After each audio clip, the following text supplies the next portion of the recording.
Hello friends, இன்னைக்கு வீடியோல நம்ம செகண்ட் லெசன் பார்க்க போறோம். என்னன்னா Constitution of India.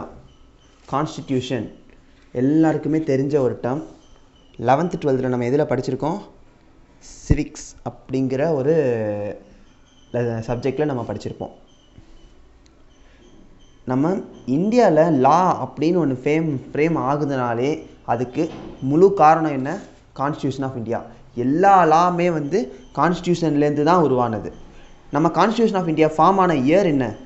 1950 26th ஜனவரி. இது என்ன டேன்னு எல்லாருக்குமே தெரியும், ரிபப்ளிக் டே. நமக்கு ரிபப்ளிக் டே அன்னைக்கு தான் வந்து கான்ஸ்டிடியூஷன் ஃபார்ம் ஆச்சு. இண்டிபெண்டன்ஸ் டே அன்னைக்கு நமக்கு இண்டிபெண்டன்ஸ் கிடச்சிச்சு. இது எல்லாருக்குமே தெரியும். ஜஸ்ட் சும்மா ஒரு ஃபார்மாலிட்டிக்காண்டி சொல்கிறேன். இந்த 26th ஜனவரி 1950 தான் நமக்கான கான்ஸ்டிடியூஷன். இதில் எத்தனை ஆர்டிகல்ஸ் இருக்குன்னா 395 ஆர்டிகல்ஸ் அண்டு 12 ஷெடியூல்ஸ் இருக்குது. இதெல்லாம் நல்லா ஞாபகம் வச்சுக்கோங்க. ஏன்னா இதெல்லாம் வந்து நமக்கு எழுதணும், எக்ஸாமில் இது எழுதினா தான் வந்து மார்க்கு. ஸோ இதெல்லாம் நல்லா ஞாபகம் வச்சுக்கோங்க. அப்புறம் 12 ஷெடியூல்ஸ் இருக்குது. நெக்ஸ்ட்டு இது வந்து நம்மளோட கான்ஸ்டிடியூஷன் ஆஃப் இந்தியாவை வந்து என்னன்னு சொல்லலாம்? ஃபெடரல் சிஸ்டம் அப்படின்னு சொல்லலாம். ஃபெடரல் சிஸ்டம் அப்படின்னு சொல்லலாம். ஸோ இந்த கான்ஸ்டியூஷன் ஆஃப் இந்தியா வந்து நம்ம ஃபெடரல் சிஸ்டம் அப்படின்னு சொல்கிறோம். ஏன் வந்து அதை ஒரு நம்ம கான்ஸ்டியூஷனை ஃபெடரல் சிஸ்டம் அப்படின்னு சொல்கிறோம்னா அதோட ஃபீச்சர்ஸ் பார்த்தீங்கன்னா உங்களுக்கு கிளியராக புரியும். Dual government. டியூயல் கவர்மெண்ட் அப்படிங்கிறது என்ன? Central government and state government ரெண்டு கவர்மெண்ட்டுமே இருக்குல்ல, அதனால தான் அது டியூயல் கவர்மெண்ட். ரெண்டு கவர்மெண்ட்டுக்குமே அத்தாரிட்டிஸ் இருக்குது, அதனால தான் அது வந்து dual government. Next distribution of powers.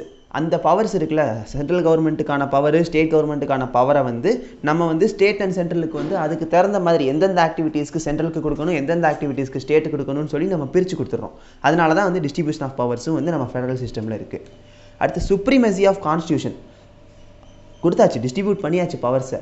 ஆனால் ஒரு ஸ்டேட் கவர்மெண்ட் வந்து ஒரு டெசிஷன்ஸ் எடுத்திருக்காங்கன்னா அந்த டெசிஷன் சப்போஸ் தப்பாக இருக்குது, அதை நான் மாற்ற போகிறேன் அப்படின்னு சொல்கிறதுக்கான பவர் எதுகிட்ட இருக்குது? யார்கிட்ட இருக்குன்னா கான்ஸ்டியூஷனில் இருக்குது.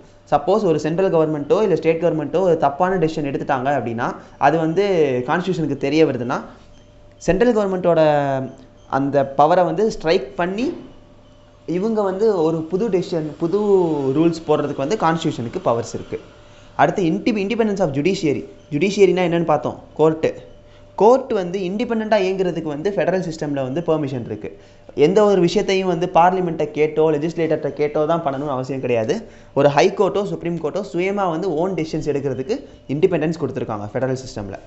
Last one return constitution. இந்த கான்ஸ்டியூஷனுங்கிறது நமக்கு ஓரல் கிடையாது, ரிட்டன் எழுத்து வடிவத்தில் இருக்குது. எதுனாலும் பார்த்தீங்கன்னா ஒரு சைன் அப்படின்னு ஒன்று போட்டால் தானே நாங்கள் வந்து நமக்கு வந்து அக்செப்ட் ஆகுது.